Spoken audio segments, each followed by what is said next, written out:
यहाँ से आते हैं। तो यूनिट नंबर 3 हमने स्टार्ट किया है। पहला चैप्टर था हमारा cell the unit of life, दूसरा बायोमॉलिक्यूल, तीसरा cell cycle and cell division. तो ये चैप्टर आज हम लोग कवर करने जा रहे हैं। डे 3 है हमारा ये। ठीक, यहाँ ध्यान देंगे अब। और कुछ तो पता है तुम लोगों को ना, तो हम लोग डिस्कस भी करते चलेंगे और रिवाइज भी करते हुए चलेंगे।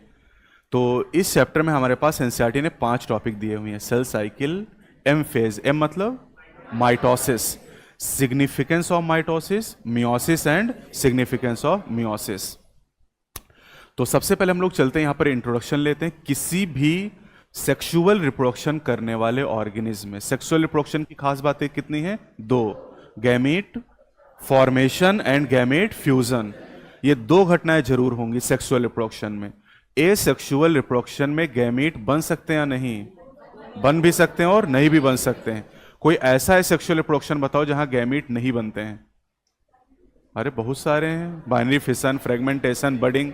कोई ऐसा ए सेक्सुअल रिप्रोडक्शन बताओ जहां गैमीट बनते हैं? जो स्पोर गैमीट है, मार पाओगी क्या अभी? मैं पूछ रहा हूं कोई ऐसा ए सेक्सुअल रिप्रोडक्शन जानते हो जहां गैमीट बनते हैं?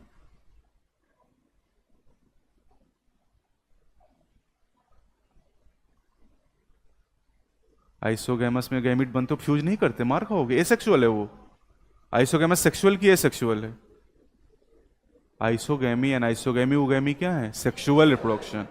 मैं पूछ रहा हूं कौन सा ऐसा एसेक्सुअल रिप्रोडक्शन है जहां गैमीट बनते हैं? Male honey bee. याद आया? तो मेल हनी बी का जो फॉर्मेशन होता है वो कैसे होता है? एग से।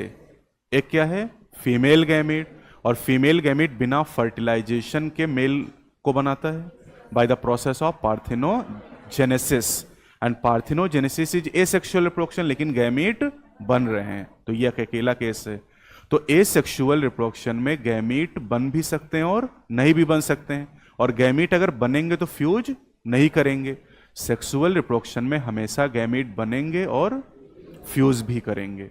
तो gamete formation and gamete fusion. Gamete fusion को क्या कहते हैं? सिनगैमी या फर्टिलाइजेशन।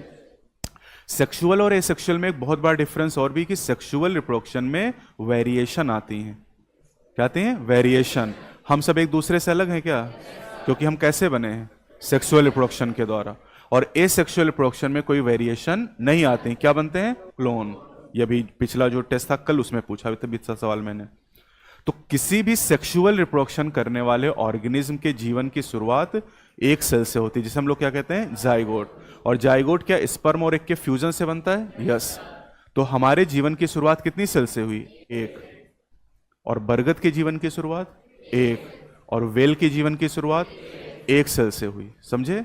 तो अगर कहीं भी सेक्सुअल रिप्रोडक्शन हो रहा है तो जीवन की शुरुआत एक सेल से होगी, जिसे हम लोग क्या बोलेंगे? जाइगोट। फिर ये जो जाइगोट है, जाइगोट में जो सेल डिवीजन होते हैं उन्हें क्या कहते हैं? Cleavage. Cleavage is a type of mitosis.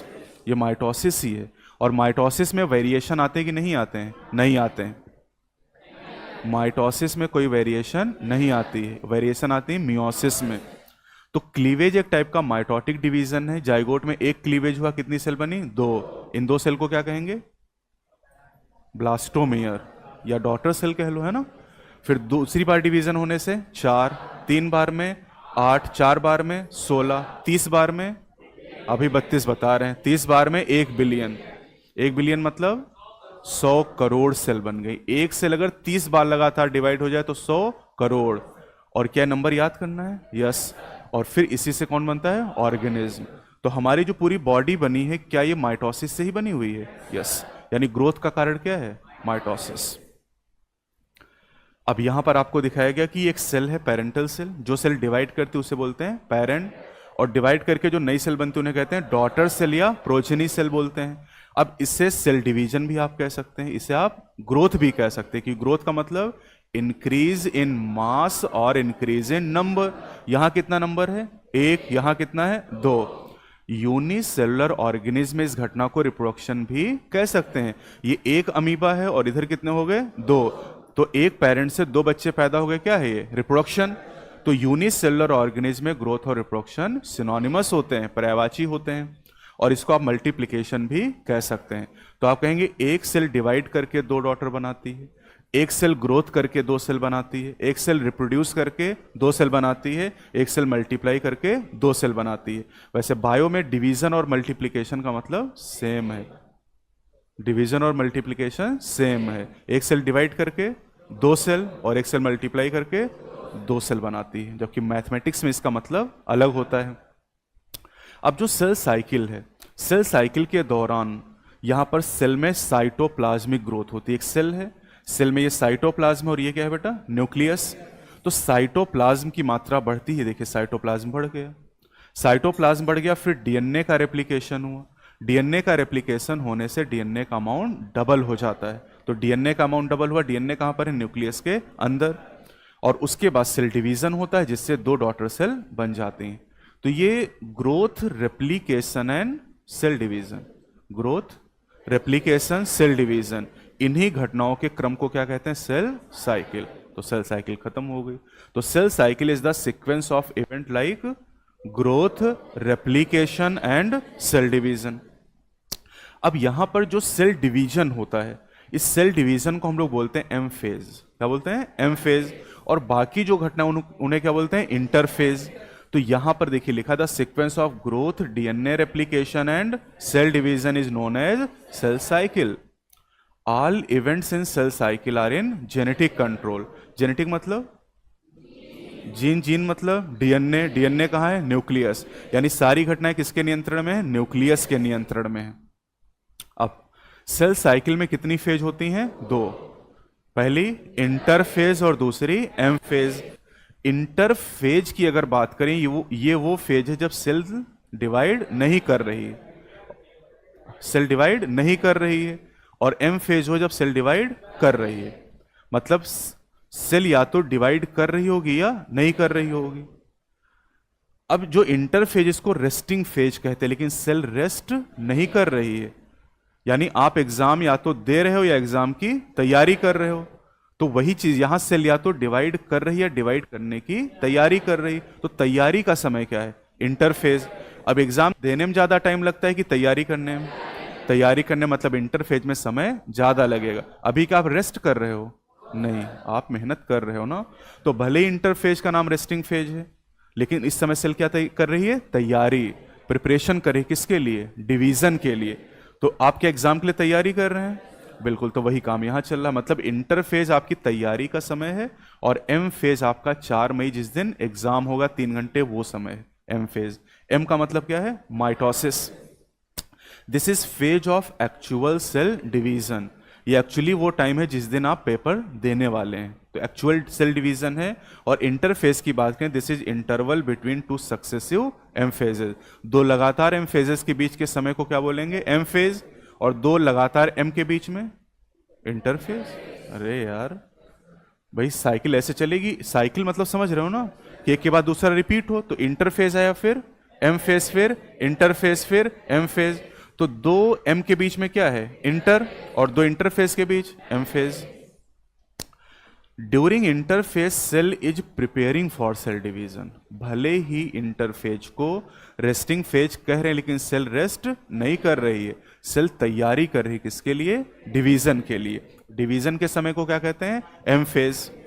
Division के समय को एम फेज, तैयारी के समय को इंटरफेज। क्लियर है बात, अभी सही चल रहे हैं हम लोग, बहुत तेज तो नहीं चल रहे हैं। बता दिया करो भाई तुम लोग, मान लो किसी समझ में नहीं आ रहा है या हाँ थोड़ा बहुत आ रहा है, अच्छा अच्छा थोड़ा और तेज, ठीक। अभी हल्के हल्के बढ़ेंगे, ठीक है। मतलब शुरुआत पहले आराम से करते हैं ना। तो ड्यूरेशन ऑफ सेल साइकिल।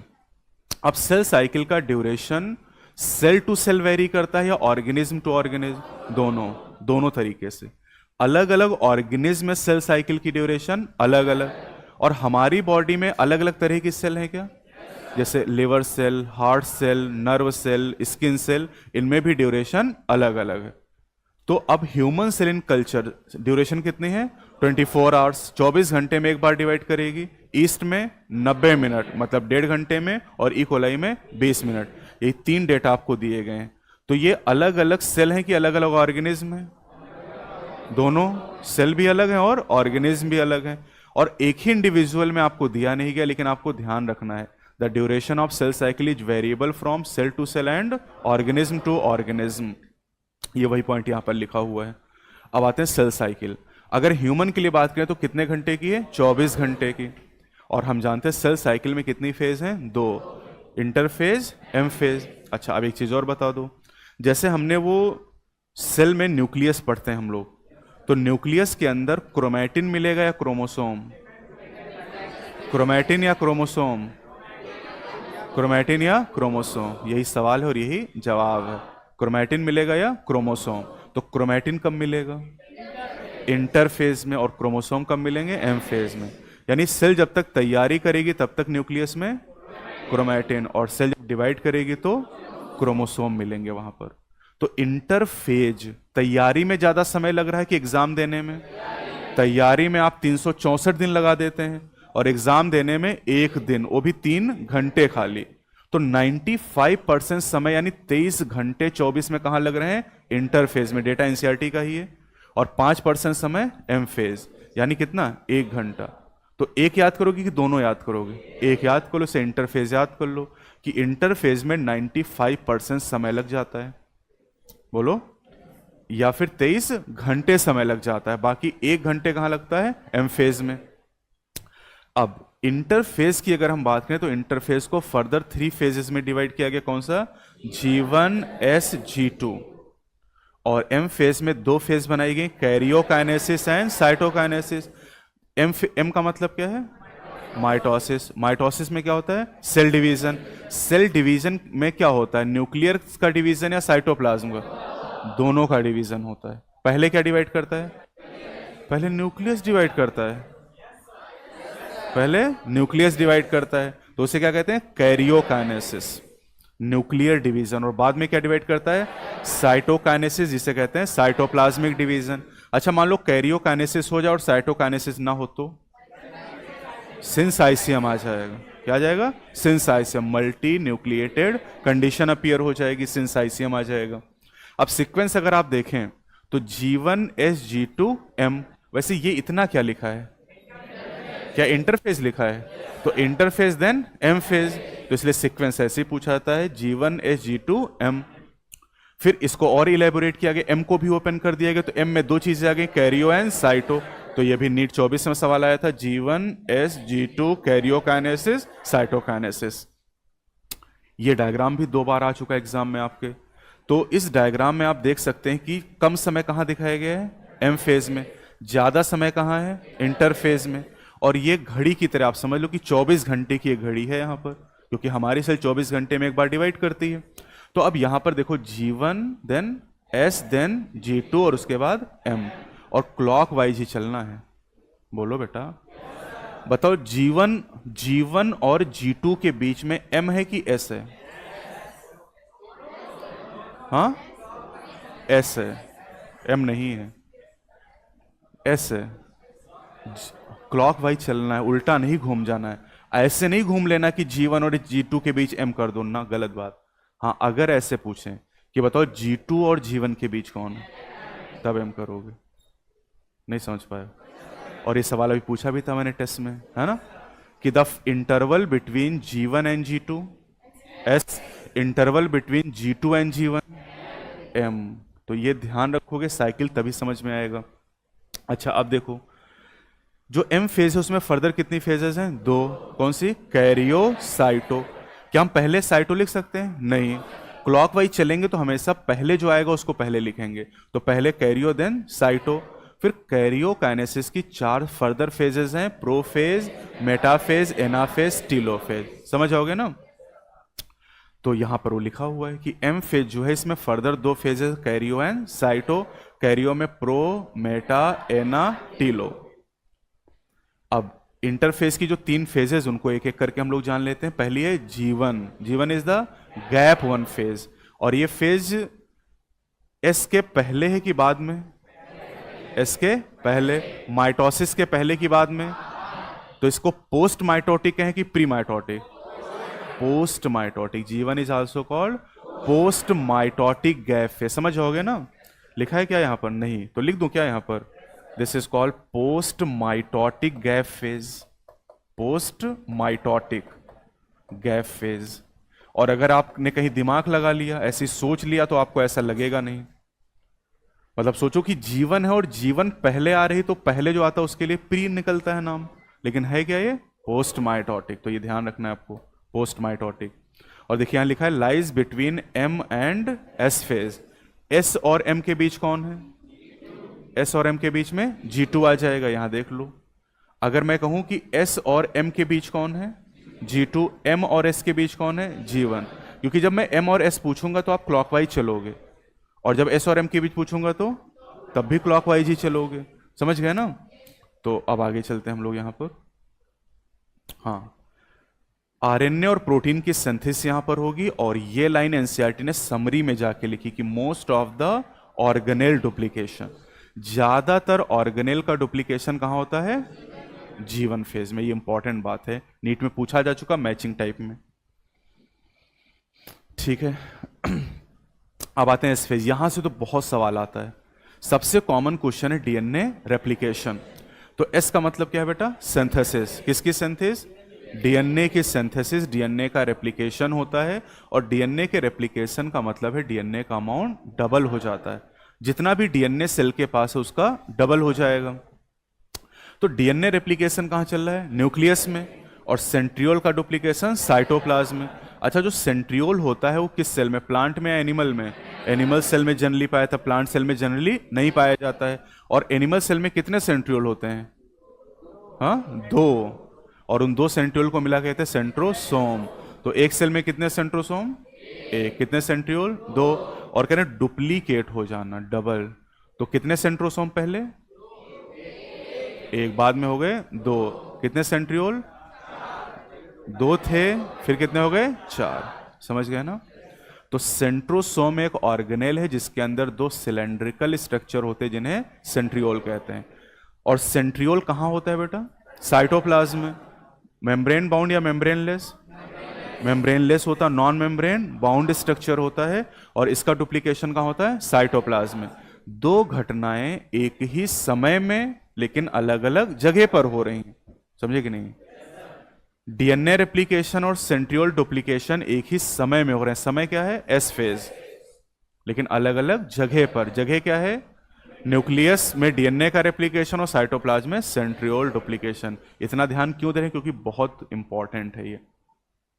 अब ध्यान एक बात और रखनी कि अगर अपनी सेल हम लोग ले लें तो हमें पता है, देखो 2 क्या दिखाई दे रहे हैं? सेंट्रियोल। कितने सेंट्रोसोम? एक सेंट्रोसोम साइटोप्लाज्म में दिखाई दे रहा है। न्यूक्लियस में कितने क्रोमोसोम दिखाई दे रहे हैं? 46। अभी दिखाई नहीं दे रहे हैं एक्चुअली, लेकिन हम जानते कि हैं हमारे पास। अभी तो यहां क्या होगा? क्रोमैटिन। और इसी को हम 2n भी बोलते हैं, डिप्लॉयड नंबर ऑफ क्रोमोसोम। और अगर मैं अमाउंट की बात करूं, जो डीएनए है उसका अमाउंट मैंने क्या मान लिया? 2c। तो जब एस फेज को हम क्रॉस करेंगे तो 2 काम होंगे, डीएनए रेप्लिकेशन है, सेंट्रियोल डुप्लीकेशन। और आप देखो एस फेज को क्रॉस करने के बाद हम कहां पे आ गए? G2 में। जब G2 में पहुंचेंगे तो क्रोमोसोम पहले कितने थे? 46। अब कितने हैं? 46। क्रोमोसोम का नंबर चेंज नहीं होगा। ठीक है, 2n था तो 2n ही रहेगा। डीएनए का अमाउंट 2c था और ये हो गया 4c। तो डीएनए का अमाउंट डबल होता है, क्रोमोसोम के नंबर में कोई चेंज। क्लियर है बात? बहुत खास बात है ये। और ये देखो कितने सेंट्रोसोम थे? 1। अब कितने हो गए? 2। कितने सेंट्रियोल थे? 2। कितने हो गए? समझ गए ना? अब आते हैं G2 फेज में। G2 फेज में बस इतना एनसीईआरटी ने लिखा है, G2 इज द गैप 2। और ये प्री माइटोटिक या पोस्ट? क्या ये माइटोसिस के पहले आ रहा है? कैसे? G1S G2M, तो M के पहले आ रहा है, तो इसको कहते हैं प्री माइटोटिक गैप फेज। और क्या बनता है? RNA and protein. और डीएनए कहां बनता है? एस फेज में। अब G0 या क्वेसेंट स्टेज भी आपको एनसीईआरटी में दिया गया है। G0 या क्वेसेंट स्टेज की बात करें तो ये इनएक्टिव स्टेज है। कौन सी स्टेज? इनएक्टिव। क्या सेल यहां पर इनएक्टिव हो जाती है? नहीं, गलत नाम है ये भी। जैसे इंटरफेज को रेस्टिंग कहते लेकिन सेल रेस्ट नहीं कर रही है, वैसे क्वेसेंट को इनएक्टिव स्टेज कहते लेकिन सेल यहां इनएक्टिव नहीं है। Cell is metabolically active. जैसे हमारी हार्ट सेल G0 फेज में है। और आप जानते हैं आपकी बॉडी में सबसे एक्टिव सेल कौन सी है? Heart cell. उनसे ज्यादा एक्टिव कोई नहीं है। सबसे पहला ऑर्गन आपकी बॉडी में कौन बना? हार्ट। कितने मंथ पर? 1 मंथ के बाद ये बन गया था, फर्स्ट मंथ ऑफ प्रेगनेंसी के दौरान ये बन जाता है, और तब से बीट करना शुरू करता है। वो हार्ट बीट कब, हार्ट बीट सुनते हैं ना, उसी से ग्रोइंग एम्ब्रियो का पता चलता है। और ये कब तक बीट करेगा?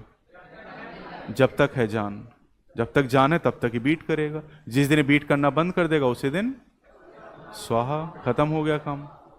यानी अगर हार्ट की बात करो, हार्ट 1 मिनट में कितनी बार बीट कर रहा है? 72 बार बीट कर रहा है। तो इससे बिजी कोई ऑर्गन है क्या बॉडी में? ना। हमारा ब्रेन थोड़ी देर के लिए आराम कर सकता है, जब हम सोते हैं तो ये आराम कर लेता है, लेकिन हार्ट क्या आराम कर लेता है? अगर वो आराम कर ले तो फिर आराम ही हो जाएगा। ठीक है। तो हार्ट क्या कभी आराम करता है? नहीं करता है। तो बॉडी में सबसे एक्टिव सेल किसकी है? हार्ट की। वो हमेशा बीट करता रहता है, 0.8 सेकेंड में एक बार धड़कता है। तो उसके ज्यादा काम तो कोई नहीं कर रहा। हम नाम क्या दे रहे हैं? इनएक्टिव। तो गलत नाम है, मतलब इनएक्टिव कहा है लेकिन these cell are metabolically active. तो क्विसेंट स्टेज में जो सेल हैं वो डिवाइड फर्दर नहीं करती हैं जनरली, लेकिन ऑकेजनली कर भी सकती हैं। ठीक, लेकिन यहां पर सिंगल एग्जाम्पल दिया गया, कौन सा? Heart cell. अगर हम हार्ट सेल की बात करें तो ये सेल फर्दर डिवाइड नहीं करेंगे। कुछ सेल ऐसी होती है जो जरूरत पड़ने पर डिवाइड कर सकती हैं, लेकिन अगर हार्ट सेल को जरूरत भी पड़ेगी तब भी डिवाइड नहीं करेंगे। तो cells that do not further divide, जैसे heart cell, exit cell cycle, cell cycle को छोड़ के बाहर आ जाती हैं। एट जीवन फेज में सेल साइकिल से बाहर आ जाती हैं, to enter an inactive stage known as G naught. देखो यहां पर हाईलाइट भी किया मैंने कि इसको इनएक्टिव स्टेज कहते हैं, लेकिन सेल इनएक्टिव नहीं है, सेल इज मेटाबॉलिकली एक्टिव। ठीक है। अब माइटोसिस जो है, जिसको हम सिंपली माइटोटिक डिवीजन भी कहते हैं, माइटोटिक डिवीजन अगर हम प्लांट की बात करें तो दोनों तरह की सेल में हो सकती है। देखो मियोसिस तो केवल और केवल डिप्लॉयड में, कोई एक्सेप्शन नहीं है। मियोसिस कभी हैप्लॉयड में हो नहीं सकता, लेकिन माइटोसिस की बात करें तो माइटोसिस डिप्लॉयड में भी चल रहा और हैप्लॉयड में भी, क्योंकि माइटोसिस नंबर को चेंज नहीं करता है। अगर 2n नंबर है तो कितना रखेगा? 2n। n है तो कितना रखेगा? n। 3n है तो कितना रखेगा? 3n। 4n है तो 4n। ये नंबर नहीं बदलेगा। लेकिन मियोसिस नंबर को आधा कर देता है। और क्या n/2 नंबर कभी पॉसिबल है? नहीं। तो इसीलिए हैप्लॉयड में कभी मियोसिस नहीं हो सकती। प्लांट के केस में डिप्लॉयड और हैप्लॉयड दोनों सेल में माइटोसिस होती है। जैसे कोई मुझे बताओ प्लांट की डिप्लॉयड सेल जिसमें माइटोसिस हो रही हो। मीजोफिल में कहां माइटोसिस होती बे? मीजोफिल कौन सी सेल है? लीफ की सेल है। और किसका एग्जाम्पल है? पैरेन्काइमा का। और पैरेन्काइमा परमानेंट है और परमानेंट डिवाइड नहीं करती। Meristematic cell, meristematic cell diploid होती हैं और डिवाइड करती हैं। कोई हैप्लॉयड सेल बताओ प्लांट की जो माइटोसिस करती हो। ये देखो, स्पोर जानते हो? स्पोर किससे बनते? ब्रायोफाइट याद करो। Spore mother cell, spore mother cell 2n या n? 2n। और 2n में क्या हुआ? मियोसिस। क्या बना? स्पोर। स्पोर कैसे हुए? n। अब स्पोर क्या करते हैं? जर्मिनेट करते हैं। और जब जर्मिनेट करके नया प्लांट बनाएंगे उसे गैमेटोफाइट। तो जर्मिनेट करने का क्या मतलब है? माइटोसिस। तो क्या स्पोर n है? क्या उनमें माइटोसिस हो रही है? यस। और क्या मेरिस्टेमेटिक सेल 2n है? क्या उनमें माइटोसिस हो रही है? यस। अब एनिमल में चलते हैं। एनिमल, अच्छा प्लांट में एक बात और खास है कि यहाँ अनलिमिटेड ग्रोथ होती है। एनिमल की ग्रोथ कैसी है? लिमिटेड। प्लांट में अनलिमिटेड। क्यों अनलिमिटेड ग्रोथ है? मेरिस्टम पाए जाते हैं यहाँ पर। कौन से? Apical and lateral. Apical and lateral cambium होते हैं। लेटरल में शायद उनको सेकेंडरी भी कहा जाता है। और सेकेंडरी ग्रोथ अब सिलेबस में नहीं, तो बस हम नाम आगे चल के जानेंगे एनाटॉमी में। एनिमल में जनरली, ध्यान से सुनिएगा, एनिमल में जनरली डिप्लॉयड सोमैटिक सेल में माइटोसिस होती है। ठीक है।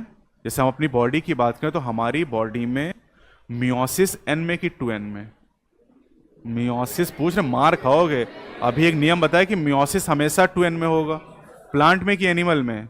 सब जगह कहीं भी मियोसिस होना है तो 2n में ही हो सकता है। समझे?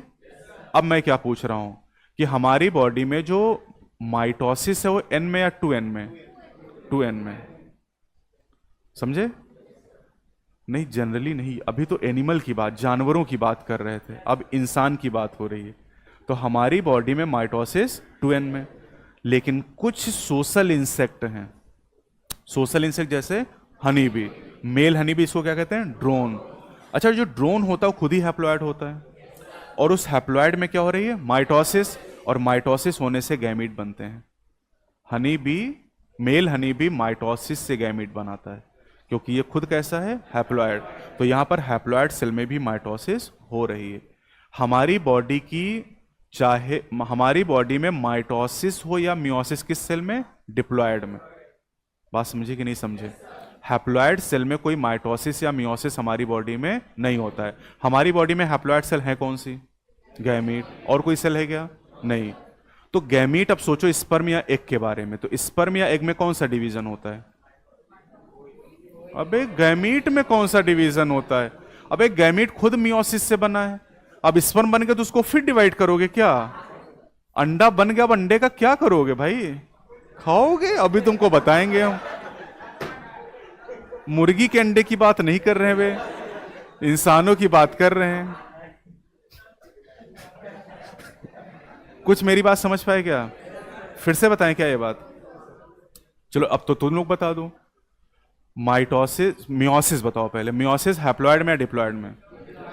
इस बात में तो कोई समस्या नहीं है, हमेशा मियोसिस डिप्लॉयड में होगी। प्लांट या एनिमल? सब जगह। धरती पर कहीं भी मियोसिस हो रही तो टू एन में ही हो सकता है। अब चलते हैं माइटोसिस। माइटोसिस हैप्लॉयड या डिप्लॉयड में? दोनों में। प्लांट में तो चलता ही ये प्रोसेस लगातार है, लेकिन अगर हम ह्यूमन की बात करें तो केवल डिप्लॉयड में। एनिमल में कुछ जगह हैप्लॉयड में भी माइटोसिस हो सकती है, जैसे मेल हनी बी। एनसीईआरटी लिखा सम सोशल इंसेक्ट या लोअर प्लांट ग्रुप में माइटोसिस हैप्लॉयड सेल में भी हो सकती है। बस अब चलते हैं प्रोसेस पे। एम फेज, एम मतलब माइटोसिस। बताओ सेल साइकिल में कितनी फेज हैं? दो। पहला इंटरफेज, दूसरी एम फेज। इंटरफेज में कितनी फेज हैं? तीन। पहला G1, दूसरा S, तीसरा G2। एम में कितनी फेज हैं? दो। पहला कैरियोकाइनेसिस, दूसरा साइटोकाइनेसिस। समझ गए ना? तो अगर हम एम फेज पे चल रहे हैं तो एम में कितनी फेज होंगी? दो। पहला कैरियो, दूसरा साइटो। कैरियो में कितनी फेज? चार फेज होंगी। कौन सी? Pro, meta, ana, Tillo. समझ गए क्या? चलो, तो यहां पर वो सेल साइकिल फिर से बनी। एम फेज के डिवीजन है प्रो, मेटा, एना और टीलो। ठीक है, अब यहां से थोड़ा सा ये समझ लेते हैं कि हम एक सेल को एज्यूम करते हैं और माइटोसिस कराते हैं। माइटोसिस को कहते हैं इक्वेशनल डिवीजन, क्योंकि पेरेंट और डॉटर में क्रोमोसोम का नंबर सेम रहता है। जैसे मान लो एक सेल में 4 क्रोमोसोम है और उसमें माइटोसिस हो तो डॉटर में कितने होंगे? 4 4 ही। नंबर यहाँ चेंज नहीं होता है, नंबर इक्वल रहता है, इसलिए इसका नाम क्या है? Equational division. तो ये भी पूछा जा सकता है असर्शन रीजन में कि माइटोसिस, असर्शन कहेगा mitosis is called equational division, सही बात है। रीजन में कहेगा the number of chromosome in parent and daughter cells are same, सही बात है क्या? और क्या एक्सप्लेनेशन है? यस, बिकॉज लगा के पढ़ लोगे आपको पता चल जाएगा। तो हमने यहाँ अपनी सेल को एज्यूम किया है कि 46 क्रोमोसोम है। एज्यूम मतलब ये तो नंबर फिक्स है, लेकिन हमने ये भी मान लिया कि कितना डीएनए है? 8 पिकोग्राम। कितना? 8 पिकोग्राम है। और नंबर कितना है? 2n। तो जब माइटोसिस कंप्लीट होगी तो 2 सेल बनेंगी क्या? मियोसिस में कितनी बनती हैं? 4। माइटोसिस में 2। तो दोनों सेल में कितने कितने क्रोमोसोम? 46 46। और अगर आप डीएनए देखें तो पहले कितना था? 8। अब कितना कितना है? 4 4। और क्रोमोसोम कितने थे पहले? 46। अब कितने हैं? तो क्रोमोसोम का नंबर चेंज नहीं हो रहा है, डीएनए का अमाउंट आधा हो जा रहा है, दोनों बराबर बांट दिया जा रहा है। अब दिमाग में सवाल ये आ रहा होगा कि भाई क्रोमोसोम क्यों दोनों में कैसे जा रहा है? मतलब आपके पास 46 रुपए हैं और आपने 2 लोगों को 46 46 कैसे दे दी? अरे तुम्हारे पास 46 एप्पल थे और 2 लोगों को बांटने तो कितने बांटोगे? 23 23। लेकिन यहां पर दोनों को 46 46 कैसे दिए गए? काट दिए गए। एप्पल 46 थे और 46 के 2 2 टुकड़े कर दिए गए, तो कितने हो गए? 92। और फिर उनसे कहा कि 46 तुम ले लो, 46 तुम ले लो। मतलब क्रोमोसोम को काट दिया गया। ये क्रोमोसोम है, ये क्या है? सेंट्रोमियर, सेंट्रोमियर, और ये दो क्या हैं, क्रोमैटिड, सिस्टर क्रोमैटिड। तो इस सिस्टर क्रोमैटिड को बीच से काट दिया गया, अलग कर दिया गया, और ये देखिए यहां पर ऐसा क्रोमोसोम हो। क्या ये क्रोमोसोम है? क्या ये भी क्रोमोसोम है? क्या दोनों क्रोमोसोम में अंतर है? इस क्रोमोसोम में दो क्रोमैटिड, यहां पर एक, तभी तो पॉसिबल है। ये पूरा एक सेब था, इसके दो टुकड़े कर दिए गए, और दो टुकड़े जब किए गए तो यहां मान लो 46 सेब थे, तो कितने टुकड़े हो गए? 92। 46 इसको दे दिए गए, 46 इसको, तभी तो पॉसिबल है ये। लेकिन डीएनए का जो अमाउंट है वो आधा हो जाएगा। अगर मान लो कि यहां पर 5 किलो सेब था, कितना सेब था? 5 किलो। तो 5 किलो सेब क्या दोनों को 5-5 किलो दे सकते हैं? नहीं। अगर काटेंगे भी और आधा आधा बांटेंगे तो 2.5-2.5 किलो ही जाएगा। तो अगर यहां पर 8 किलो सेब है तो यहां कितना गया? 4-4 किलो। लेकिन सेब काट के नंबर हम बराबर रख सकते हैं, लेकिन नंबर भी किस तरीके से बराबर है? आधा आधा करके। कि आधा को हमने कहा सामने दिखाई, ये देखो पूरा सेब दिखाई दे रहा, पीछे देखा तो क्या, अरे ये तो भाई धोखा हो गया यहाँ पर, है ना? कि बाहर से वो पता चला कि कवर आईफोन का और अंदर नोकिया रखा हुआ है, ठीक है, देखा होगा ना। तो चलो यहाँ पर कैरियोकाइनेसिस पे चलते हैं हम लोग, न्यूक्लियर डिवीजन। बताओ एम फेज में साइटोप्लाज्म डिवाइड करता है कि न्यूक्लियस? दोनों। पहले कौन डिवाइड करता है? न्यूक्लियस। न्यूक्लियस के डिवीजन को क्या कहते हैं? कैरियोकाइनेसिस। और आसानी से पढ़ाई करने के लिए, मतलब ऐसा होता नहीं है, साइंटिस्ट ने बनाया है फॉर द कन्वीनियंस, अपनी सुविधा के लिए। कैरियोकाइनेसिस को साइंटिस्ट ने कितनी फेज में डिवाइड किया? 4 फेज में। अब इन फेजेस में क्या क्या घटनाएं होती हैं वो पूछी जाती हैं आपसे। तो प्रोफेज की बात करते हैं। प्रोफेज में हम कहां से आ रहे हैं? हाँ, G2 से। G2 कह सकते हो, इंटरफेज कह सकते हो। हम G2 से आ रहे हैं, और G2 किसकी फेज थी? इंटरफेज। इंटरफेज में क्रोमैटिन था कि क्रोमोसोम? क्रोमैटिन। क्रोमैटिन उलझा हुआ था कि सुलझा हुआ? उलझा हुआ। तो अब सुलझना शुरू करेगा, और सुलझने को कहते हैं कंडेंसेशन। तो initiation of condensation of chromosomal material, and the chromosomal material is the chromatin.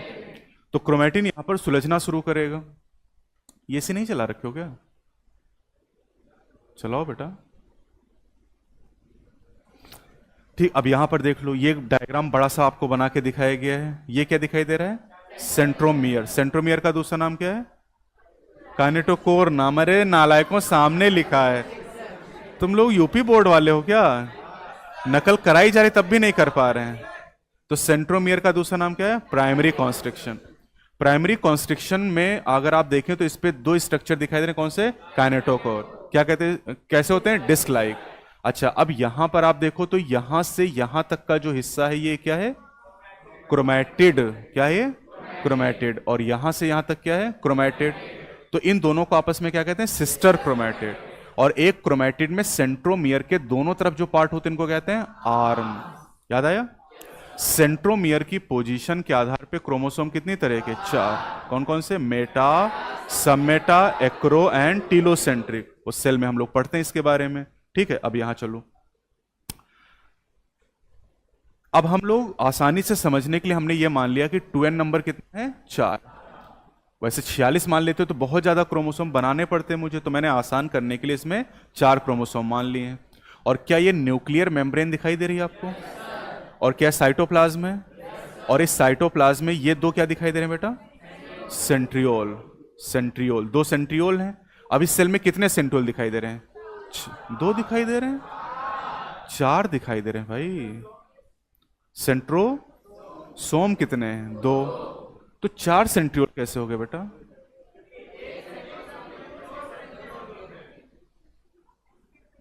हाँ, क्योंकि हम एस फेज से होते हुए आ रहे हैं। नहीं समझे? सेल साइकिल कहां शुरू करोगे? G1 S G2 M। क्या हम M में आए हैं? तो क्या हम पहले G1 में गए, फिर S में, और S में गए तो एक सेंट्रोसोम से 2 बन चुके हैं, तो ऑलरेडी काम हो चुका है। बस हुआ क्या कि ये जो 4 सेंट्रियोल थे वो अपोजिट पोल पे चले गए। कब? प्रोफेज में। तो प्रोफेज में काम हुआ कि centriole move to the opposite poles. 2 centriole एक पोल पे चले गए, 2 सेंट्रियोल दूसरे पोल पे चले गए। और फिर ये जो सेंट्रियोल हैं, इन सेंट्रियोल ने यहां पर रेडिएट किया क्या, माइक्रोट्यूब्यूल। माइक्रोट्यूब्यूल क्या है, साइटोस्केलेटल एलिमेंट। साइटोस्केलेटल एलिमेंट कितनी तरह के, तीन, माइक्रोट्यूब्यूल, माइक्रोफिलामेंट, इंटरमीडिएट फिलामेंट। याद आया, सेल में आप पढ़ते हैं। और ये माइक्रोट्यूब्यूल किस प्रोटीन के बने हैं, ट्यूबुलिन। ये ट्यूबुलिन नाम की प्रोटीन से बने होते हैं। और सेल चैप्टर में एनसीईआरटी ने कहा है कि जो सेंट्रियोल होते हैं ये बनाते हैं स्पिंडल फाइबर, और स्पिंडल फाइबर से बनता है स्पिंडल एपरेटस। नई एनसीईआरटी में कहा गया है कि जब माइक्रोट्यूब्यूल रेडिएट होते फैलते हैं तो ऐसा लगता है कि बीच में सितारे हैं और उनकी रोशनी फैल रही, इसलिए इसे कहते हैं एस्टर। अब ये डायरेक्ट क्वेश्चन एग्जाम में आएगा कि एस्टर फॉर्मेशन कब होता है, प्रोफेज में। समझे, सेंट्रियोल अपोजिट पोल पे कब जाते हैं, प्रोफेज में। सेंट्रियोल का डुप्लीकेशन कब होता है, एस फेज में। क्रोमैटिन कंडेंसेशन कब शुरू होता है, प्रोफेज में। सेंट्रियोल अपोजिट पोल पे जाते हैं, प्रोफेज में। एस्टर फॉर्मेशन प्रोफेज में। माइक्रोट्यूब्यूल का रेडिएशन कब हो रहा है, प्रोफेज में। ये सब प्रोफेज में ही चल रहा है, ठीक है। तो यहां पर ये जो अरेंजमेंट आपको दिखाई देने लगा, इसको कहते हैं माइटोटिक एपरेटस, स्पिंडल एपरेटस। यहां स्पिंडल फाइबर बनने शुरू हो जाते हैं। Centriole move to the opposite pole of the cell, ये हमने जान लिया। At the end of prophase, इसको कहते हैं लेट प्रोफेज। तो लेट प्रोफेज में चार लोग गायब हो जाएंगे, कौन कौन, nuclear envelope, nucleolus, ER and Golgi body, ये डिसअपियर होंगे। और ये पुनः आएंगे कब, telophase. Telophase is the reverse of prophase. Prophase में क्या होगा, कंडेंसेशन या डीकंडेंसेशन, कंडेंसेशन। तो टीलोफेज में क्या होगा, डीकंडेंसेशन। क्या यहां पर ये चारों लोग गायब हो रहे हैं, तो चारों वापस कब आ जाएं, टीलोफेज में। तो टीलोफेज तो इसी साथ ही खत्म हो गया। अब हम लोग कहां चलेंगे, मेटाफेज। मेटाफेज की बात करें, जब कहेंगे भैया न्यूक्लियर मेम्ब्रेन पूरी तरीके से टूट गई है, तो किसकी शुरुआत मानेंगे, मेटाफेज। ये लाइन एनसीईआरटी की, complete disintegration of nuclear envelope mark the beginning of metaphase. Nuclear envelope कितनी होती हैं, न्यूक्लियर एनवेलप एक ही है, उसमें दो लेयर होती है जिनको कहते हैं न्यूक्लियर मेम्ब्रेन्स। तो ये भी ध्यान रखना है कि दो न्यूक्लियर मेम्ब्रेन्स होती है जिनको मिलाकर कहते हैं न्यूक्लियर एनवेलप। जैसे सेल एनवेलप एक है लेकिन उसमें लेयर कितनी है, तीन। कौन सी, glycocalyx, cell wall, cell membrane. याद आया, ठीक है। अब कह रहे हैं कि chromosome are spread in cytoplasm. Imagine करो, अभी जब न्यूक्लियर एनवेलप थी तो क्रोमोसोम उसी के अंदर बंद थे, लेकिन न्यूक्लियर मेम्ब्रेन टूट गई, तो क्या सारे क्रोमोसोम साइटोप्लाज्म में बिखर जाएंगे, यस। तो अब जो आगे की घटनाएं चलेंगी वो साइटोप्लाज्म के अंदर चलेंगी। Condensation of chromosome is completed by metaphase. Metaphase stage आते आते जो क्रोमोसोम का कंडेंसेशन वो भी पूरा हो चुका है, और कंडेंसेशन पूरा हो चुका तो क्रोमोसोम का शेप, साइज, नंबर, मॉर्फोलॉजी की स्टडी करने के लिए सबसे बेस्ट स्टेज है कौन, मेटाफेज। तो metaphase is the best stage to study morphology of chromosome. और मॉर्फोलॉजी में क्या क्या आता है, शेप, साइज, नंबर, ये सारी चीजें हम देख सकते हैं। और साइज कितनी तरह के होते हैं क्रोमोसोम के, चार, मेटा, सब मेटा, एक्रो, टीलो। तो ये साइज कब मेजर करोगे, मेटाफेज में कि इंटरफेज में, इंटरफेज में नहीं करोगे, क्यों, वहां क्रोमैटिन क्रोमोसोम मिलेगा ही नहीं यार ना। तो सबसे कंडेंस फॉर्म में क्रोमोसोम कब होंगे, मेटाफेज में। इसलिए यहीं पर इनको आप मॉर्फोलॉजी की स्टडी यहीं पर करोगे आप ये।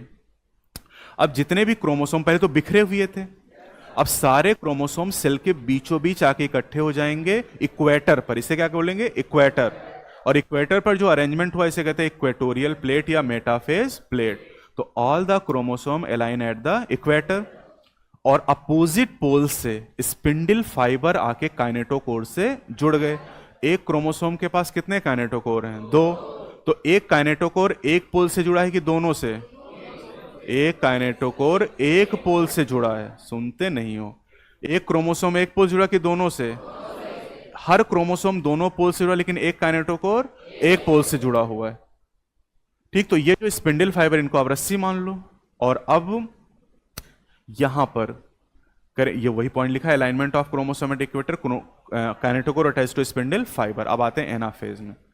अब ये जो रस्सी है, दोनों पोल से रस्सी के द्वारा क्रोमोसोम को खींचा जाएगा बराबर फोर्स से, और जब खींचेंगे तो सेंट्रोमियर बीच से स्प्लिट हो जाएगा, टूट जाएगा, और सेंट्रोमियर ने ही दोनों क्रोमैटिड को बांध रखा था, और जब वो टूट जाएगा तो दोनों क्रोमैटिड अपोजिट पोल पे चले जाएंगे। और ये अब जो क्रोमैटिड दो टूट के अलग हो गई, these are called future chromosome. तो अगर 4 क्रोमोसोम इक्वेटर पे थे और चारों टूट गए तो कितनी क्रोमैटिड हो गई? 8। कितने क्रोमोसोम? 8 क्रोमोसोम बन गए। समझे? तो साइमल्टेनियस स्प्लिटिंग ऑफ सेंट्रोमियर, सबसे ज्यादा यही सवाल पूछा था। स्प्लिटिंग कब होती है? एनाफेज में। और मियोसिस में? एनाफेज 1 या 2? एनाफेज 2 में। तो ये ध्यान रखना है, एनाफेज 1 में सेंट्रोमियर की स्प्लिटिंग नहीं होगी, अभी पढ़ेंगे हम लोग। क्रोमैटिड, और देखो यहां लिखा future chromosome move to the opposite pole. अच्छा, अपोजिट पोल पे जब ये मूव करेंगे तो मूव करते समय इनका जो सेंट्रोमियर होगा वो आगे रहेगा, इसको कहते हैं लीडिंग एज, और जो आर्म होती हैं वो पीछे रहेंगे, तो आर्म को कहते हैं ट्रेलिंग बिहाइंड। तो इस तरीके से मूवमेंट भी एनसीईआरटी में आपको दिया गया है। अब टीलोफेज आते हैं। तो telophase is the reverse of prophase. Prophase में हुआ था कंडेंसेशन, यहां क्या हुआ? डीकंडेंसेशन। और जब क्रोमोसोम डीकंडेंस होंगे तो क्या बन जाएंगे? क्रोमैटिन। तो फिर से क्रोमैटिन बन गया। और क्या क्रोमोसोम आप पहचान पाओगे? नहीं। तो क्रोमोसोम लूज देयर आइडेंटिटी, अब उनकी पहचान खत्म हो जाएगी। और ये देखो, क्या चारों प्रोफेज के लास्ट में गायब हुए थे? क्या वापस आ गए? यस। तो nuclear membrane, nucleolus, ER-N-G-B reappear, ये फिर से अपीयर हो जाएंगे। और अब आप देख सकते हैं यहां पर न्यूक्लियर एनवेलप जब अपीयर हो गया दोनों पोल पर, तो कितने न्यूक्लियाई बन गए? 2। और दोनों न्यूक्लियाई में कितने कितने क्रोमोसोम? 4। और पेरेंट सेल के न्यूक्लियस में कितने थे? 4। अब भी कितने हैं? क्या क्रोमोसोम में अंतर है? हाँ भाई, क्रोमोसोम में, नंबर में नहीं है। क्रोमोसोम में तो है ना, वहां क्रोमोसोम में 2-2 आर्म है और यहां पर नहीं, 2-2 नहीं, मतलब 2 क्रोमैटिड हैं, यहां पर 1 क्रोमैटिड है। बात समझ में आ रही क्या? तो अब ये क्या कंप्लीट हुआ? कैरियोकाइनेसिस। क्या न्यूक्लियस का बंटवारा हो गया? कितनी सेल बन गई? क्या सेल एक ही अभी? क्योंकि अभी साइटोप्लाज्म तो कॉमन है ना, न्यूक्लियाई 2 बट गई है ना यहां पर। पहले न्यूक्लियस कितना था? 1, अब कितना हो गया? 2। अब आते हैं cytokinesis, that is cytoplasmic division. ये एनिमल और प्लांट सेल में अलग अलग तरीके से होता है। अगर एनिमल सेल की बात करें तो कैसे होगा? फरो फॉर्मेशन, और प्लांट सेल में सेल प्लेट फॉर्मेशन। अंतर क्या है दोनों में? फरो फॉर्मेशन जो है बेटा, वो पेरिफेरी से शुरू होती है और सेंटर की तरफ आती है, तो ये पेरिफेरी टू सेंटर मूव होती है। प्लांट सेल की बात करें तो यहां पर सेल प्लेट बनती, सेल फरो नहीं बन सकती। फरो क्यों नहीं बनती? यहां सेल वाल है जो इन एक्सटेंसिबल, इसमें खिंचाव नहीं हो सकता, और इसलिए यहां पर फरो नहीं बनती है, सेल प्लेट बनती है। और कहां शुरू होती है? सेंटर से। सेंटर से बननी शुरू होती है और मूव किधर करती है? पेरिफेरी। यानी furrow formation periphery to centre, cell plate formation centre to periphery. समझ गया ना? पूछेगा एग्जाम में कि यहां पर प्लांट सेल में फरो क्यों नहीं बनती, तो आप कहेंगे क्योंकि यहां पर सेल वॉल है जो कैसी होती है? इन एक्सटेंसिबल सेल वॉल यहां पर पाई जाती है। और यही सेल प्लेट फ्यूचर में क्या कहलाती है? Middle lamella. Middle lamella mainly किससे बनी है? कैल्शियम पेक्टेट के द्वारा। और एल्गी की सेल वॉल में कैल्शियम कार्बोनेट। याद आ रहा है? एल्गी की सेल वॉल कितनी चीजों से बनी है? 4। कौन सा? Cellulose, galactans, minus, mineral. कौन सा मिनरल? Calcium carbonate. बाकी प्लांट में cellulose, hemicellulose, pectin and protein. और पेक्टिन के लिए एंजाइम पेक्टिनेज, और प्रोटीन के लिए प्रोटीएज। और पेक्टिनेज और प्रोटीज कहां यूज किए गए थे? बॉटल जूस को क्लेरिफाई करने के लिए। याद आ रहा है? कहीं की बात कहीं भी लिंक कर सकते हो। सेल डिवीजन से सेल में गए, सेल से माइक्रोब में गए, और माइक्रोब से वापस आ गए। चलो यार, तो चलो सिंसाइसियम। अब अगर कह रहे हैं कि कैरियोकाइनेसिस हो जाए, 2 न्यूक्लियाई बन चुके हैं लेकिन साइटोकाइनेसिस ना हो, तो उस केस में क्या एक सेल के अंदर एक से ज्यादा न्यूक्लियाई हो जाएंगे? अगर एक सेल के अंदर एक से ज्यादा nuclei, that condition is called multi nucleated condition. और अगर मल्टी न्यूक्लिएटेड कंडीशन इस वजह से आ रही कि कैरियो के बाद साइटो नहीं हो रहा है, that condition is called syncytium. 2 case हैं, लिक्विड एंडोस्पर्म ऑफ कोकोनट। जो नारियल पानी आप पीते हो क्या है? सिंसाइसियम। और स्केलेटल मसल सेल, ये भी क्या है? सिंसाइसियम। स्केलेटल मसल का example biceps and triceps. Biceps and tricep दो ही एग्जाम्पल है सिलेबस में। अब आते हैं सिग्निफिकेंस ऑफ माइटोसिस। 5 टॉपिक थे यहां पर, तीसरे टॉपिक पे हम पहुंच गए हैं, सिग्निफिकेंस ऑफ माइटोसिस। माइटोसिस का सिग्निफिकेंस क्या है? माइटोसिस के 3 सिग्निफिकेंस हैं। आप सोचो, हमारे जीवन की शुरुआत एक सेल से हुई और एक सेल से आज हमारी पूरी बॉडी बन गई है। क्या एक ग्रोथ है? और इस ग्रोथ में कौन सा डिवीजन हुआ? माइटोसिस। क्या मियोसिस से कभी ग्रोथ हो सकती है? क्या होता है मियोसिस से? गैमीट बनते हैं। मियोसिस का एक ही पर्पज है, गैमीट फॉर्मेशन। समझ गए? बाकी ग्रोथ की बात करें, रिपेयरिंग की बात करें, रिप्लेसमेंट की बात करें, किसके द्वारा? माइटोसिस। तो माइटोसिस के 3 पर्पज हैं, growth, repairing and replacement. Skin पे कट लग गया, कट लगने के बाद कुछ दिन के बाद घाव भर गया, क्या है ये? रिपेयरिंग। क्या है ये? रिपेयरिंग। आरबीसी की लाइफ स्पैन कितनी है?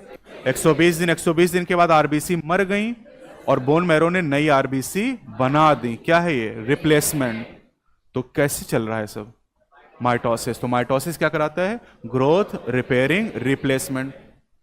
रिप्लेसमेंट कहां कहां हो रहा है वो आपके सामने लिखा, blood cell, upper layer of epidermis of skin. अगर आपको कट नहीं भी लगता तब भी आपकी स्किन छूटती रहती है, आपको पता नहीं चलता है क्योंकि टुकड़ों में निकलती है। बोलो। और कुछ जानवर ऐसे होते हैं जिनकी स्किन एक साथ निकलती, कौन? स्नेक एंड लिजर्ड, छिपकलियां और सांप। और उसे क्या कहते हैं? Skin cast. स्किन कास्ट याद है, वो एनिमल किंगडम में लिखा हुआ है। And inner lining of gut alimentary canal. Alimentary canal की जो इनर लाइनिंग है वो कौन बनाता है? नहीं नहीं नहीं नहीं नहीं, जो पढ़ो बस उतना बताओ। Columnar epithelium. अरे यार, स्टमक इंटेस्टाइन में कॉलमनर ही तो है। तो कॉलमनर एपिथेलियम खाना उसे रगड़ता हुआ चलेगा तो डैमेज होंगी और उनकी जगह पर नई सेल बनती रहेंगी।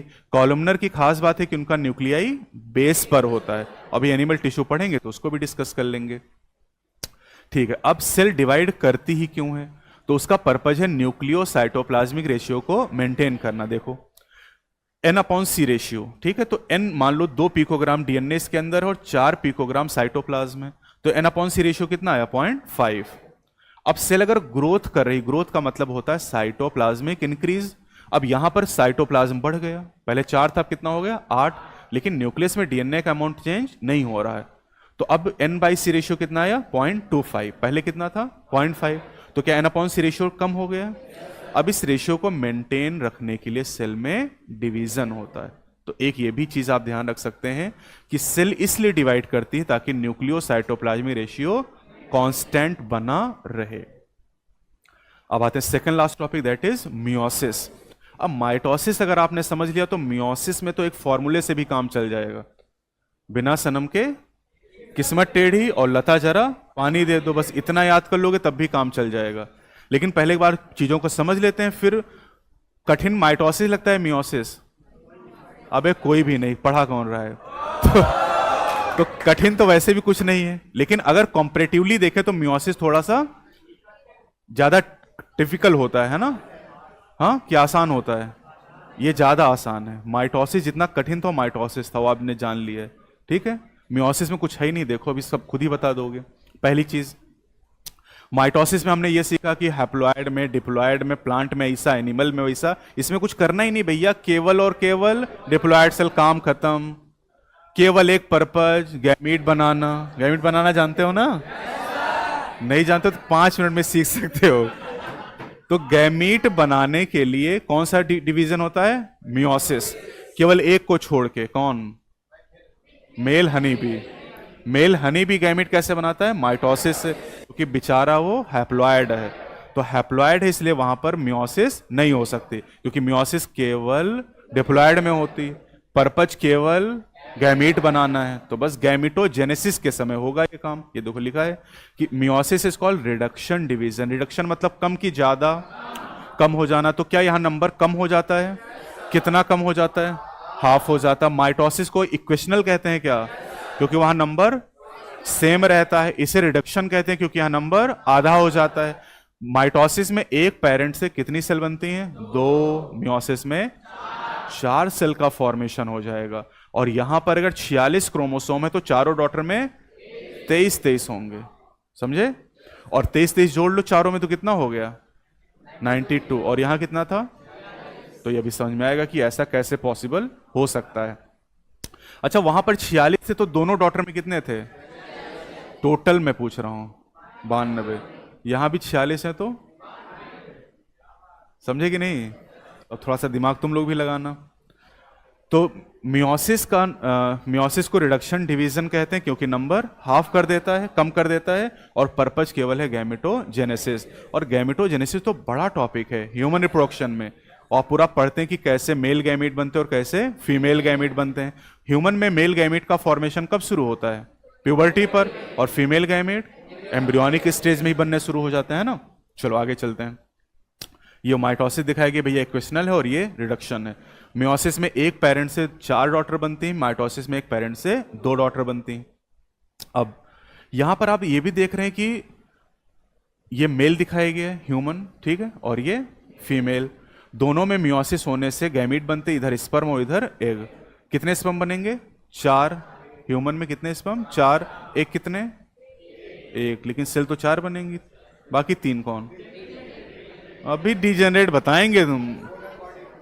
पोलर बॉडीज सब गोबर कर दिए हो, बताए 3 डिजेनरेट हो जाएंगे। अबे ये सेक्सुअल रिप्रोडक्शन फ्लावरिंग प्लांट बता रहे हैं क्या? तुम लोग वहां पहुंच गए हो कि एक मेगा स्पोर मदर सेल थी, उसमें से 3 मेगा स्पोर डिजेनरेट हो गए, एक बच्चा। वही था कि नहीं था? बेटा ये अलग चल रहा है, अभी ह्यूमन की बात मैं बोल रहा हूं, ह्यूमन मेल फीमेल, उसके बाद क्या 3 डिजेनरेट, खत्म बात।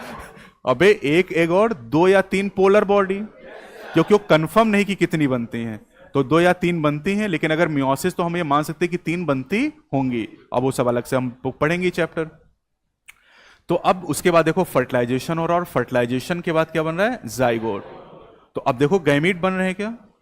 फर्टिलाइजेशन हो रहा है क्या? तो क्या हो गया? Sexual reproduction. और उसके बाद जाइगोट बनने के बाद जाइगोट से ऑर्गेनिज्म कैसे बना? माइटोसिस। तो क्या हमारे जीवन के लिए दोनों जरूरी हैं? बिल्कुल दोनों जरूरी, माइटोसिस भी जरूरी है और मियोसिस भी।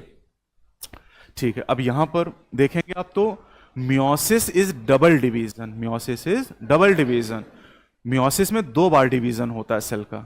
2 बार क्या डिवाइड करता है? न्यूक्लियस की साइटोप्लाज्म, दोनों, समझे? पहली बार डिवीजन होगा तो 2 सेल बनेंगी और दूसरी बार में 2 से 4।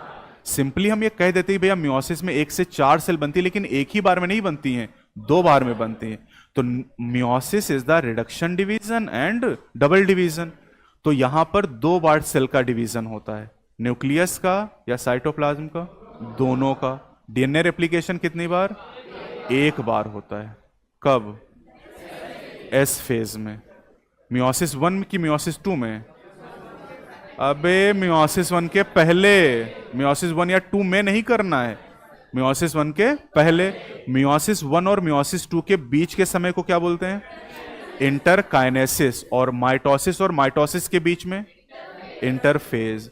The stage between 2 successive mitotic division is called interphase. The stage between 2 successive meiotic 1 and meiotic 2 division is called interkinesis. और इंटरकाइनेसिस के दौरान डीएनए रेप्लिकेशन नहीं होता है। डीएनए का रेप्लिकेशन कब होगा? एस फेज में, बिफोर मियोसिस 1। इतनी बात समझ पा रहे हो? अब देखो यहां जो मियोसिस 1 है, जरा इसको देख लो, फिर अभी डिटेल में पढ़ेंगे। अभी तो समरी एक बता रहे हैं। अभी जिस सेल में मियोसिस होती है उसे क्या कहते हैं? मियोसाइट। ह्यूमन में इसका नाम क्या होता है? मेल में स्पर्मेटोसाइट और फीमेल में oocyte। याद आया?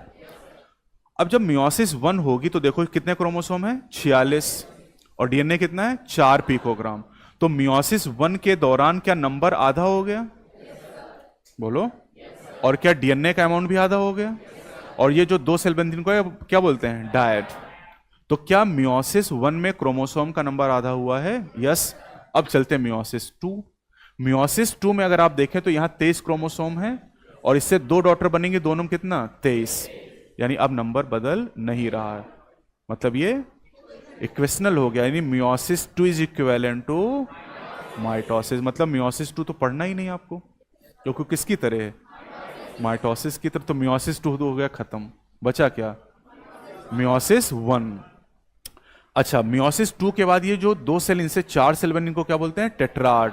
और एक्चुअली ये क्या है? गैमीट। तभी तो हम कहते हैं कि एक मियोसाइट में मियोसिस होने से कितने गैमीट बनते हैं? 4। और आप देख लो जरा, यहां पर 2-2 पिकोग्राम डीएनए था, फिर बट गया, कितना कितना आ गया? 1-1 ग्राम।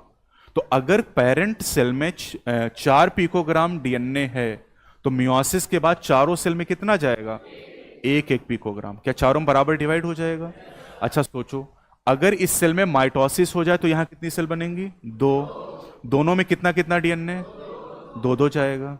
लेकिन यहां 4 बनी तो 1-1 पिकोग्राम। अभी 4-4 बता रहे हैं तुमको। तो क्या डीएनए को जितनी सेल बने सब में डिवाइड कर दो और बराबर डिवाइड कर दो? यस। अब दूसरी बात, अगर ये सेल यहां पर है और इसमें 46 क्रोमोसोम है, अगर यहां माइटोसिस होती तो कितनी सेल बनती? 2। अभी 46 बनती। कितनी सेल बनती? 2। कितने कितने क्रोमोसोम? वाह कमाल क्यों। अबे 46 होते, माइटोसिस में नंबर चेंज। यहां 46 क्रोमोसोम थे, डॉटर कितनी बनी? 4। और चारों में कितने? 23-23। क्या नंबर आधा हो गया? वैसे नंबर कब आधा हो, 1 में कि 2 में? 1 में, मियोसिस 1 में। तो actually meiosis 1 is reduction division, meiosis 2 is not reduction division, this is equational division. और equational this is like to mitosis, और इसीलिए आपको पढ़ने की जरूरत नहीं है। हम लोग पढ़ेंगे क्या? मियोसिस 1। ठीक, यहां पर वही बात बताई गई कि मियोसिस 1 और मियोसिस 2 के बीच का समय क्या है? इंटरकाइनेसिस। डीएनए का रेप्लिकेशन मियोसिस 1 के पहले जो एस फेज होती है उस दौरान होता है। तो मियोसिस क्या डबल डिवीजन है? बोलो यार। न्यूक्लियर डिवीजन 2 बार, साइटोप्लाज्मिक डिवीजन 2 बार, सेल डिवीजन 1 बार। वाह कमाल करते हो भाई, सेल डिवीजन 1 बार हो रहा है। भांग खाए रहते हो क्या तुम लोग? सेल डिवीजन 2 बार, मतलब कह रहे न्यूक्लियस और साइटोप्लाज्म 2 बार, तो सेल 1 बार डिवाइड कर रहे। मतलब तुम लोग कॉमन सेंस कहां रखते हो बे? और डीएनए का रेप्लिकेशन 1 बार। अब देखो यहां पर, क्या मियोसिस डबल डिवीजन है? तो एक का नाम है मियोसिस 1, दूसरा मियोसिस 2। मियोसिस 1 में 2 हो जाएंगे, कैरियोकाइनेसिस 1 है साइटोकाइनेसिस 1। और मियोसिस 2 में भी कैरियोकाइनेसिस 2 है साइटोकाइनेसिस 2। अब कैरियोकाइनेसिस 1 में फिर 4, प्रो मेटा एना टीलो 1-1, और इधर क्या कर लोगे? 2-2। समझ गए कि नहीं? अब मियोसिस 1 में, कैरियोकाइनेसिस 1 में, प्रोफेज 1 में फर्दर 5 फेजेस हैं, है ना? ये 5 फेजेस यहां पर हैं, और ये जो 5 फेजों किस आधार पे हैं? नहीं, ये सुविधा के हिसाब से नहीं है, क्रोमोसोमल बिहेवियर, क्रोमोसोम का व्यवहार कैसा, इसके आधार पे 5 फेज बने। लिखा क्या यहां पर? तो prophase 1 of first meiotic division is complex and longer phase as compare to prophase of mitosis. और कह रहे हैं कि प्रोफेज 1 को फर्दर 5 फेजेस में डिवाइड किया गया on the basis of chromosomal behaviour. तो 5 फेज कौन से हैं? Leptotene, zygotene, pachytene, diplotene, diakinesis. Formula है, लता जरा पानी दे दो, तो इससे आप इनको याद भी कर सकते हैं। अब किस फेज में क्या घटना होती वो आपको ध्यान रखना, और यहीं से सवाल आते हैं। लेप्टोटीन से जनरली सवाल आता नहीं है, सवाल आता है इन चारों से। तो हम लोग जो लेते हैं, बहुत आसान, लेप्टोटीन से शुरू करते हैं। लेप्टोटीन किसकी स्टेज है? और प्रोफेज के बारे में सोचो, कहां शुरू करोगे? कंडेंसेशन। तो कंडेंसेशन के लिए टर्म है कॉम्पैक्शन भी। तो कंडेंसेशन या compaction of chromosome, chromosome compact होने शुरू हुई, और कॉम्पैक्ट होने शुरू होंगे तो क्या विजिबिलिटी बढ़ जाएगी? तो chromosome are gradually visible under light microscope. Light microscope जानते हो ना? मतलब ऐसा कोई इलेक्ट्रॉन माइक्रोस्कोप नहीं चाहिए, सिंपल माइक्रोस्कोप से ये दिखाई देंगे, और सबसे कठिन स्टेज खत्म हो गई, लेप्टोटीन हो गई। बस इतना ही करना था। और ये अपने आप कर सकते हो क्या? अभी दिमाग नहीं लगा सकते हो क्या? कैसे दिमाग लगाओगे कि भैया प्रोफेज की सबसे पहली स्टेज है, और प्रोफेज में शुरुआत कहां से करते हैं? कंडेंसेशन से। तो कंडेंसेशन हो गया, लेप्टोटीन का काम हो गया। अब जाइगोटीन में चलते हैं। अब जाइगोटीन में जो क्रोमोसोम है वो पेयरिंग करना शुरू करेंगे। क्या करेंगे? पेयरिंग। जोड़ा बनाने के लिए तो सब लोग परेशान हैं, तो ये क्रोमोसोम भी जोड़ा बनाने के लिए परेशान है। तुम तो क्रोमोसोम पेयरिंग करना शुरू कर रहे हैं। अरे इधर ध्यान दो बेटा, टाइम नहीं ज्यादा ना, वरना हम बहुत डिस्कस करते इस बात पे, ठीक है। लेकिन अभी टाइम के हिसाब से हम लोग काम कर लेते हैं। तो क्रोमोसोम जब पेयरिंग करना शुरू करते हैं, इस घटना को क्या कहते हैं? सिनेप्सिस। क्या बोलते हैं? सिनेप्सिस। एक सिनेप्सिस होता है और एक होता है सिनेप्स। सिनेप्स क्या होता है? Junction between neuron and neuron. Junction between neuron and neuron is called synapse. Junction between bone and bone is called joint. Joint. Junction between bone and cartilage, joint. Junction between neuron and muscle fibre, neuromuscular junction और motor end plate. Junction between ovule and funicle, hilum. तो ये इतने सारे junction आपके syllabus में यहां जाते हैं। ये कोई जंक्शन नहीं है, ये तो पेयरिंग की घटना है। तो जब क्रोमोसोम पेयर बनाना शुरू करते हैं, इस घटना को क्या कहते हैं? सिनेप्सिस। और इस काम में कोई मदद कराता है, उसका नाम क्या है? Synaptonemal complex. नाम ऐसा कि आसानी से आप लिंक कर लोगे, ठीक है। ये सब तो खैर डिटेलिंग थी, ज्यादा डिटेलिंग अभी चाहिए नहीं आपको यहां पर, है ना। यहां देखो तो, अरे यहां देख लो बेटा, हमारे पास कितने क्रोमोसोम हैं? 46। अब 46 क्रोमोसोम मम्मी से मिले कि पापा से? दोनों से। मम्मी ने कितने दिए? 23। पापा ने? हमारे 46 क्रोमोसोम को कहते हैं हम लोग पेरेंटल। क्या बोलते हैं? पेरेंटल, क्योंकि पेरेंट से मिले हैं। मम्मी से जो 23 मिले उनका नाम मैटरनल, और पापा से 23 मिले वो पैटर्नल, ठीक है। तो हमारे पास क्रोमोसोम एक कितने हैं? 2। एक मम्मी वाला और एक पापा वाला। क्रोमोसोम 2 कितने हैं? 2। क्रोमोसोम 3, 2। क्रोमोसोम 50 है ही नहीं, कहां तक होगा? 23 तक होगा। 23 जोड़ी है ना। तो हम कहते हैं 23 पेयर। तो बेचारे अलग अलग रहते हैं, फिर जब इनको मौका मिलता है तो पेयर बना लेते हैं। मम्मी का क्रोमोसोम 1, पापा का क्रोमोसोम 1 पेयर बना लेते हैं, ठीक है। इस घटना को क्या कहते हैं? सिनेप्सिस। और इस जोड़े को क्या कहते हैं? बाईवैलेंट या टेट्राड। बाईवैलेंट या टेट्राड या होमोलॉगस पेयर। होमोलॉगस पेयर यहां पर सब लिखा होगा शायद, है ना। तो ये देखिए यहां पर, ये क्रोमोसोम नंबर 1 कौन सा है? पैटर्नल। और ये क्रोमोसोम 1 मैटरनल। और इन दोनों को मिला के क्या करें? होमोलॉगस क्रोमोसोम या बाईवैलेंट या टेट्राड।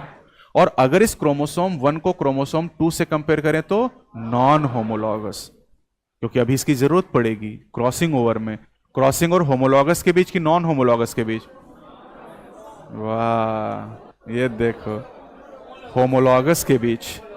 अच्छा, एक क्रोमोसोम में जो 2 क्रोमेटिड उनको क्या कहते हैं? सिस्टर। ये दोनों क्या है? सिस्टर। अभी नॉन सिस्टर बता रहे हैं, बैल कहीं के ऊपर देख के बता रहा। हम कहें ये दोनों क्या है? सिस्टर। ये और ये क्या है? Non sister. तो crossing over take place between non sister chromatid of homologous chromosome. Chromosome 21 कितने आपके पास? 2। और 3 हो गए तो डाउन सिंड्रोम।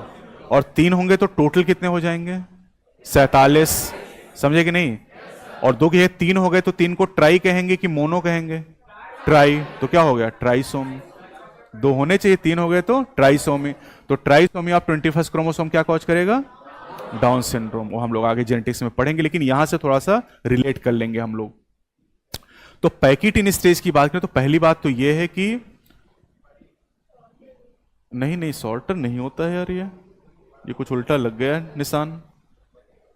अरे ये तो पैकिटिन इन दोनों की तुलना में कॉम्परेटिवली लॉन्गर है। अच्छा, अब 2 सवाल यहां ध्यान रखिएगा। बाईवैलेंट कब बनते हैं? जाइगोटिन में। लेकिन बाईवैलेंट अच्छे से नजर कब आते हैं? पैकिटिन में। क्योंकि कंडेंसेशन बढ़ रहा है लगातार, कंडेंसेशन चल रहा है लगातार, क्योंकि हम प्रोफेज में हैं, ये ध्यान रखिएगा। बोलो यार। Bivalent are now clearly visible as tetrad. Tetrad, tetra मतलब 4। क्या बाईवैलेंट को ही टेट्राड कह रहे हैं? तो बाई का मतलब 2। क्या 2 क्रोमेटिड। अच्छा, अबे 2 क्रोमोसोम। टेट्राड मतलब, टेट्रा मतलब 4। क्या 4? क्रोमेटिड। अब देखो, ये होमोलॉगस पेयर है, बताओ कितने क्रोमोसोम हैं? 2। This is called bivalent. कितने क्रोमेटिड हैं? चार, दिस इज कॉल्ड टेट्राड। तो किसके संदर्भ में नाम लिखा गया ये इंपॉर्टेंट। जैसे वो एंटीबायोटिक नाम था, किस लैंग्वेज का था, ग्रीक। किसके रिस्पेक्ट में नाम था वो, पैथोजन के हिसाब से नाम रखा गया, एंटीबायोटिक अगेंस्ट लाइफ। तो अगर हम क्रोमैटिड के रिस्पेक्ट में नाम रखेंगे तो टेट्राड, क्रोमोसोम के हिसाब से बाइवेलेंट। तो कह कुछ भी सकते हो, लेकिन किसके रिस्पेक्ट में नाम ये भी ध्यान रखना है। ठीक, अब यहां पर क्या हो रहा है, पैकिटिन स्टेज में जो होमोलॉगस क्रोमोसोम है, बताओ हमारे पास कितने होमोलॉगस पेयर, 23। अब जितने भी होमोलॉगस क्रोमोसोम है वो गिफ्ट का एक्सचेंज करेंगे। क्या करेंगे, एक्सचेंज करेंगे। जोड़ा बना तो एक्सचेंज होगा ना, तो यहां पर एक्सचेंज होगा, यानी जो क्रोमोसोम पैटर्नल क्रोमोसोम मैटरनल को अपना कुछ पार्ट दे देगा। क्या दे देगा, पार्ट क्या देगा, जीन, डीएनए देगा। तो इसका डीएनए इसके पास चला गया और इसका डीएनए इसके पास चला गया। क्या एक्सचेंज हो गया जेनेटिक मटेरियल का, डीएनए का। This exchange is called crossing over. तो क्रॉसिंग ओवर और recombination take place between non sister chromatid of homologous chromosome. बहुत बहुत इंपॉर्टेंट पॉइंट है। और इस घटना के समय बनते रिकॉम्बिनेशन नोड्यूल और एंजाइम यूज होता है, दैट इज रिकॉम्बिनेज। ये सारे सवाल आपसे पूछे जा चुके हैं और इसको हम लोग रोज रिवाइज भी करते हुए चलेंगे, ठीक है।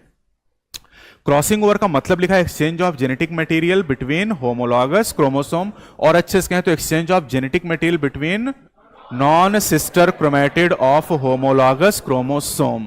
Crossing over is also named as recombination.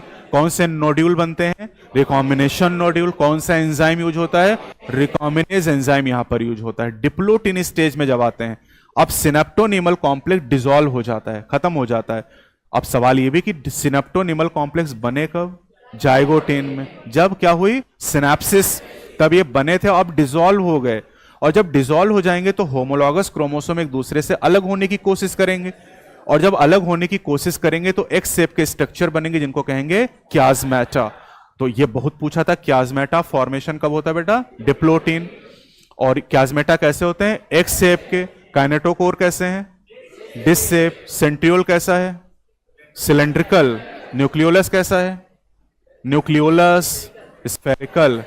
Nucleolus is spherical. Mitochondria sausage या सिलेंड्रिकल, सॉसेज या cylindrical. RBC round and biconcave. WBC amoeboid. Columnar cell long and narrow. Nerve cell long and branched. Mesophyll cell round and oval. Tracheid elongated. Vibrio comma से। Bacilli rod shape.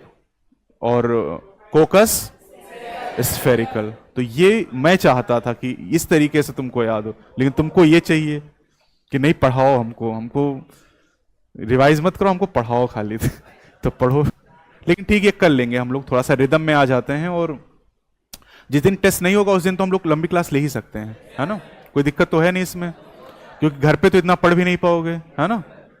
इन सम vertebrate, जैसे amphibians की बात करें, diplotene can last for months और years in oocyte. Oocyte से क्या बनता है, egg.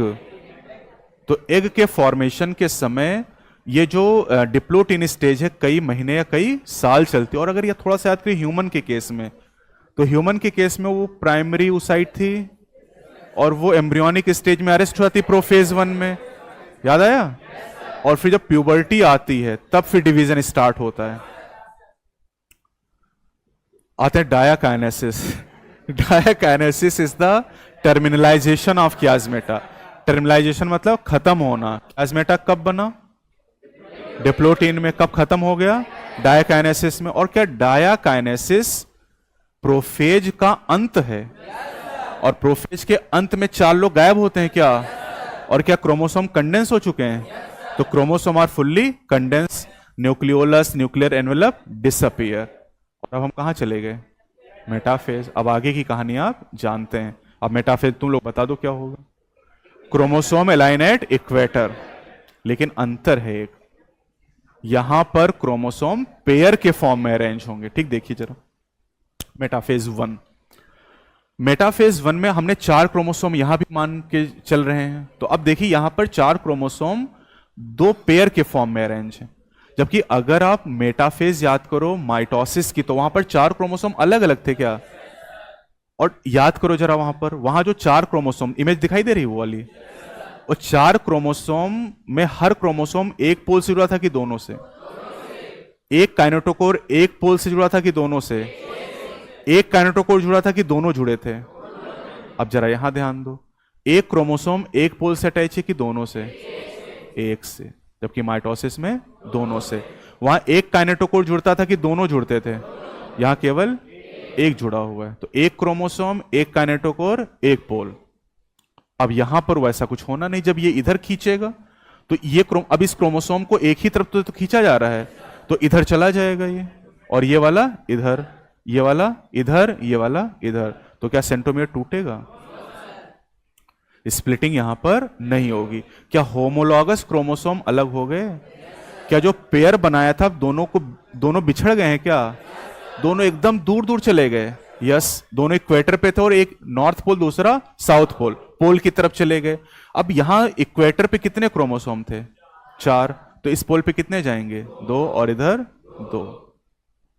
Anaphase. Centromere do not split.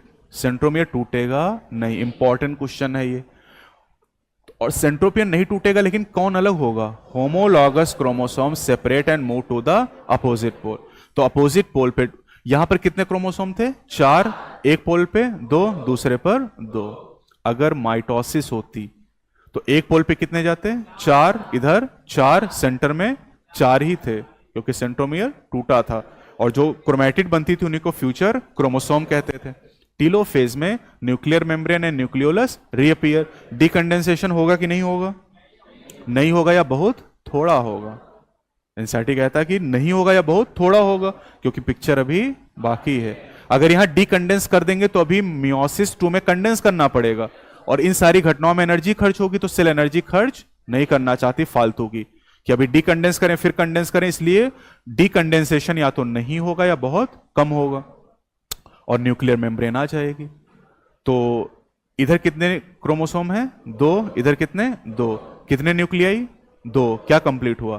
Karyokinesis 1। कितनी सेल बन गई? सेल अभी एक ही, न्यूक्लियाई कितने? 2। अब क्या होगा? साइटोकाइनेसिस 1। अब साइटोकाइनेसिस हम जानते हैं, प्लांट में सेल प्लेट फॉर्मेशन और एनिमल में फरो फॉर्मेशन, कैसे भी हुआ हो चुका है अब यहां पर। तो अब क्या 2 सेल बन गई? क्या कहते हैं इनको? डायड। और क्या दोनों सेल में जो हम पेरेंट लेके चले थे उसमें कितने क्रोमोसोम थे? 4। अब इधर डॉटर में कितने चले गए? 2 चले गए। तो क्या क्रोमोसोम का नंबर आधा हो गया? कम हो गया। तो कम हो गया मतलब रिडक्शन डिवीजन। तो रिडक्शन क्या मियोसिस 1 ही है? यस।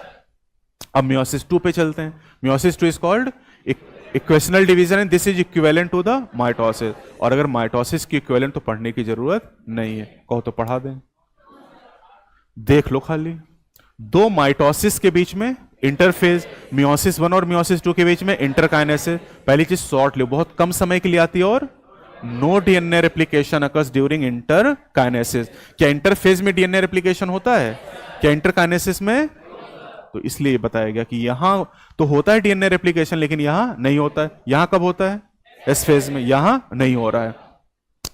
मियोसिस 2 में वही चीज है, पहले कैरियोकाइनेसिस 2 फिर साइटोकाइनेसिस। अरे यार, इसमें मियोसिस 2 में भी 2 स्टेज होंगी, कैरियोकाइनेसिस 2 एंड साइटोकाइनेसिस 2। अब कैरियोकाइनेसिस 2 में कितनी? 4। प्रो 2, मेटा 2, एना 2, टीलो 2।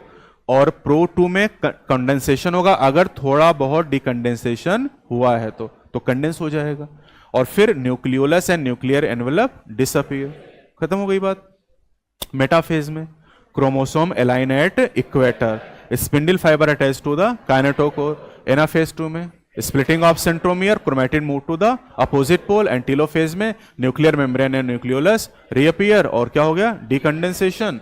और फिर साइटोकाइनेसिस होगी, और 4 हैप्लॉइड सेल बनेंगी, जिन्हें क्या कहेंगे? गैमीट या टेट्राड्स। इनको गैमीट भी कहते हैं, और 4 सेल बन रहे हैं इसलिए इनको टेट्राड का नाम भी दिया जाता है, टेट्राड। और ये जो 4 सेल बनेंगी जेनेटिकली सिमिलर है, डिफरेंट है? डिफरेंट है। क्यों?